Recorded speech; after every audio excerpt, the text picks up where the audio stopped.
Hello everyone, welcome to my channel Shilpa's daily life. আমার এই নতুন ব্লগে তোমাদেরকে জানাই অনেক অনেক ওয়েলকাম আর অনেক অনেক ভালোবাসা। তো আজকে দেখো সকাল সকাল কাজকর্ম কমপ্লিট করে নিয়েছি, নিয়ে এখানে চা নিয়ে বসে গেছি। আর কালকে রাত্রিতে একটু পেঁয়াজি ভেজেছিলাম, সেটা কয়েকটা থেকে গিয়েছিল, সেটা দিয়ে এখন আমি একটু মুড়িটা খেয়ে নিচ্ছি।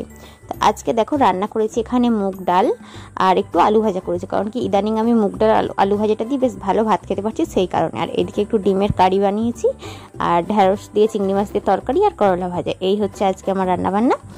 আর তারপরে একটু গোলা রুটি বানিয়ে নিয়েছিলাম, সাথে কালকে বাপি মিষ্টি এনেছিল, সেই মিষ্টিটা দিয়ে খেতে বসেছি।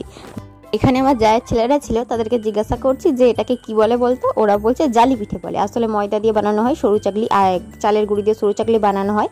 তাই বললাম যে চালের গুঁড়ি দিয়ে যখন বানানো হয় সেটা জালি পিঠে, আর এটা কিন্তু গোলা রুটি, যেহেতু ময়দা দিয়ে বানানো হয়েছে। তো এখন বাজে 5টা 12। এই কিছুক্ষণ হলো ঘুম থেকে উঠলাম, উঠে এই ফলগুলো কাটলাম। একটু আম, লিচু আর বেদানা কেটে নিয়েছি। চলো খেয়ে নিই, লিচুগুলো খারাপ হয়ে যাচ্ছিলো, অনেকদিন আগে আনা হয়েছে। চলো খাই। আজ বাড়িতে বৃষ্টি পড়ছে, সেই কারণে ছাদে যেতে পারছি না। বিকেল থেকে কিন্তু বৃষ্টি পড়ছে, জানি না, আমি তো ঘুমোচ্ছিলাম। তো বৃষ্টিটা হচ্ছে কদিন ধরে। খাই এখন। সন্ধ্যাবেলা দেখো, এখন তো আমি চা খাই না, যেহেতু প্রচণ্ড গরম। সকালবেলা একবার চা খাই, আর রাত্রির দিকে দেখো সন্ধ্যাবেলা এখানে আমি প্রোটিন পাউডারটা গুলে নিয়েছি। এটাও তো গরম জলে বা দুধে গুলে খেতে হয়, সেটাই করেছি। সাথে একটু চিড়ে ভাজা নিয়ে নিয়েছি। তো এটাই খাচ্ছি সন্ধ্যের টিফিন আমার।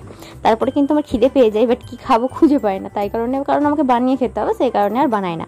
তারপরে দেখো এখানে বেসন আনা হয়েছিল, বর এনে দিয়েছিল, সেটাই কৌটে ভরে রাখলাম। সাথে কিন্তু মুসুর ডাল এনে দিয়েছে অনেকটা পরিমাণে, তো সেটাও কিন্তু বোতলে ভরে রাখছি। আর এইদিকে কিন্তু আমি আজকে রাত্রিরে আলু চচ্চড়ি বানানো হবে মুড়ি খাওয়ার জন্য, সে আলু চচ্চড়িটাও বসিয়ে দিয়েছি। তো ওটা হতে থাকে, আর এইদিকে আমি কাজগুলো করে নিই। তারপরে ভাবলাম একটা লেস খাই, লেস ছিল তো সেটাই নিয়ে খাচ্ছিলাম। আর তারপরে ভাবলাম কি বোতলগুলো না পরিষ্কার করা হয়নি, তো বোতলটাতে আমি সাবানগুলা জল সাথে একটু পেপার কুচিয়ে দিয়ে ভিজিয়ে রাখলাম, যাতে ময়লাগুলো আর কি পরিষ্কার হয়ে যায়। সেই কারণে আমি না পরিষ্কার করলে তো কেউ করেও না, তো সেই কারণে করলাম আজকে। আর রাত্রিতে দেখো বাপির জন্য শাশুড়ি মা বানিয়েছে রুটি, কারণ কি আমি রুটিটা বানাতে পারি না, বা ওনাদের পছন্দ হয় না আমার বানানো রুটি, সেই কারণে শাশুড়ি মা রুটিটা বানিয়েছে। আর এদিকে দেখো তরকারি বানিয়ে নিয়েছি, এটা দিয়ে আজকে রাত্রিতে খাওয়া দাওয়া করা হবে।